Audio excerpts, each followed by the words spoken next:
Here is the interior of our 2003 Toyota Corolla gear shift area, and I'm going to show you how I attempted to fix a bushing kit issue by using an E-clip.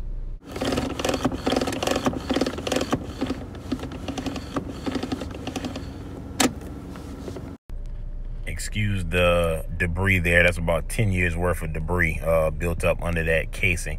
But you can see where the gear shifter is not appearing to connect to anything. So that's where we're at with that. And I'm going to see if I can attempt to get that hooked back up here in these next few clips.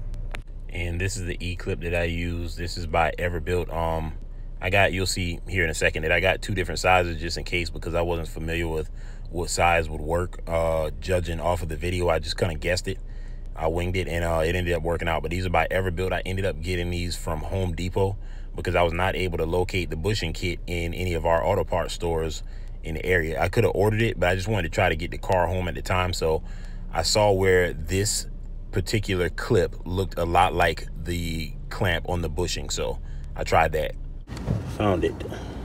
I didn't even take this all the way off.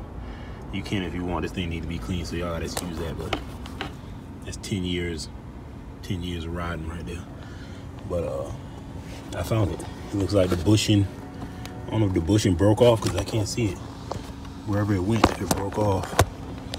But I think that is a little, I think that's a little piece right there.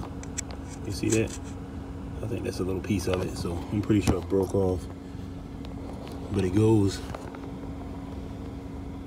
around that thing to latch that thing on it.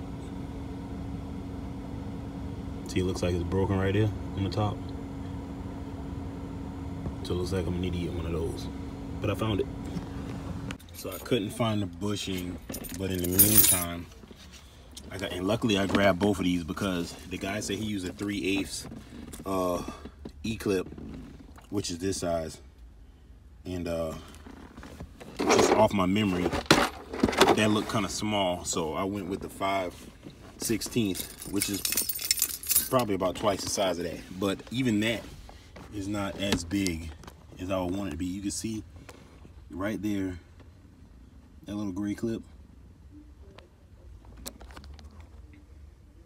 Right there. You can see that little gray clip is on there holding it. I would want it to be a little bit bigger, but I think it's stable. I'm gonna go ahead and crank it. See if it'll crank now finally. There we go. And it's on. So now I can switch gears. Let me see how that's looking inside there.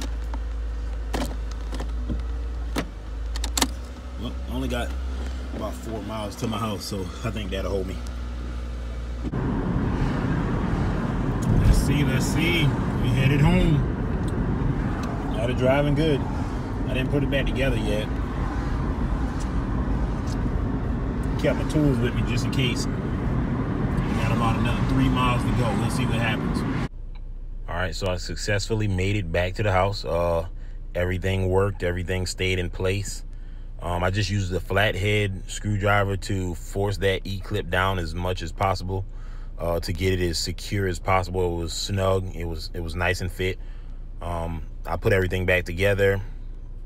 Took me probably about 10 minutes or so, and this car has been driving perfectly fine for a 1.5 years ever since.